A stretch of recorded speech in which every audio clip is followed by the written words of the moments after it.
All right, the big race that we have been talking about all night long is that for the 49th District. Darrell Isa's seat is up for grabs right now. Darrell Isa also endorsed Diane Harkey before ever going into this race, and she joins us right now. How much did that help your race going into tonight? Well, it actually made my decision for me. I would not have run for the office had Darrell Isa not requested that I do so. And he gave me some solid reasons as to why he thought I could win. I told him he was crazy, but then I thought about it, and 2 days later called him back and accepted the challenge. So it was big. He is big. He would have won this seat, I believe, handily this time around, but I think he was just through.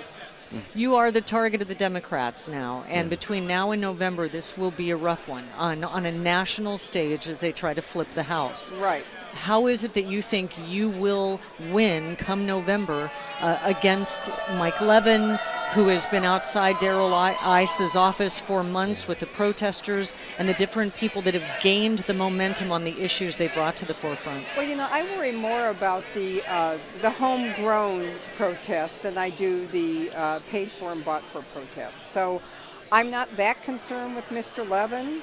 I actually have a little nickname for him, which I won't repeat right here. We'll use it later. Oh, we can't get it out of you? Are you sure?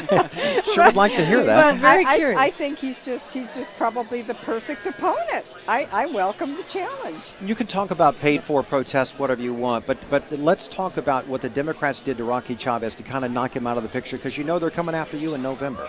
Well, let me tell you just a little story about that. They hit him on the issues that we had a problem with. It's the reason he didn't get the party endorsement, is because of the votes that they hit him on. I was actually polling ahead of him when they started the attack, but he would have been top two. We would have been top two together, and that would have been preferable for all of us. But that's not the way it went. I think a lot of times when you side with the other side and you think they're going to be your friends, they got their own. They had their own Democrats, a whole cadre of them. They did not need Rocky helping them. But what do you think about his response now when he says no good deed goes unpunished? What he's talking about is he sided with Governor Jerry Brown on the budget, came to the middle, was moderate, what people say they want, what the Democrats say they want, cap and trade legislation.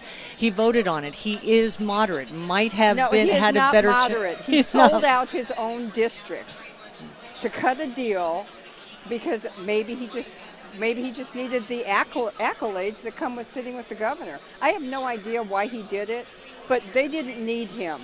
They had their votes. He scapegoated the Democrat votes they could lay off while he took a hit, and he expected to go home and tell his district how great it was, that their gas taxes or actually the price of gas is going to go up potentially 73 cents over the next few years. That's not a good move. It's not smart at all.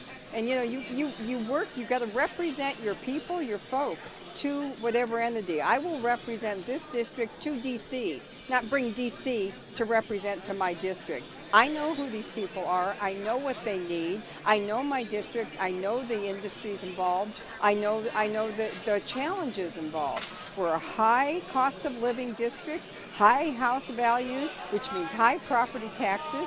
And I'm going to go to D.C. and I'm going to try to get an amendment to our tax reform bill that gives us a property tax write-off. I'm going to be working for the people of this district and for the industries. You know, we can bring home dollars and grants and programs for R&D for military, for just military in itself, for biotech, biomed, health sciences, all of the industries that make this such a rich place and such a great area to live. So I'm ready to go for it. You have the steam and the stamina to get into November and to win in November. Knowledge how to get it done. And how to get it done. November's going to be interesting. Diane Harkey, thank you for your time. Let's get